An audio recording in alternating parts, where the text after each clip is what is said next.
ಮುಂಬೈನಲ್ಲಿ ಬೆಚ್ಚಿ ಬೀಳಿಸುವ ಘಟನೆ ನಡೆದಿದೆ. ಬಿರಿಯಾನಿ ಕಲ್ಲಂಗಡಿ ತಿಂದ ಒಂದೇ ಕುಟುಂಬದ 4 ಅನುಮಾನಾಸ್ಪದವಾಗಿ ಸಾವನ್ನಪ್ಪಿರುವ ಆಘಾತಕಾರಿ ಘಟನೆ ವರದಿಯಾಗಿದೆ.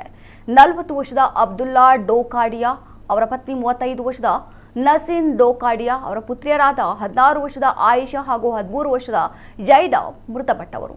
ಏಪ್ರಿಲ್ 25ರಂದು ರಾತ್ರಿ ಸುಮಾರು 10:30ಕ್ಕೆ ಸಂಬಂಧಿಕರು ಸೇರಿದಂತೆ ಒಟ್ಟು 9 ಮಂದಿ ಒಟ್ಟಾಗಿ ಬಿರಿಯಾನಿ ಊಟ ಮಾಡಿದ್ರು. ಊಟದ ನಂತರ ಸಂಬಂಧಿಕರು ತಮ್ಮ ಮನೆಗಳಿಗೆ ಮರಳಿದ್ರು. ಆದರೆ ಅಬ್ದುಲ್ಲಾ ಅವರ ಕುಟುಂಬದ 4 ಸದಸ್ಯರು ತಡರಾತ್ರಿ 1 ಗಂಟೆಯ ಬಳಿಕ ಕಲ್ಲಂಗಡಿ ಹಣ್ಣನ್ನ ಸೇವಿಸಿದ್ದರು ಎಂದು ತಿಳಿದು ಬಂದಿದೆ.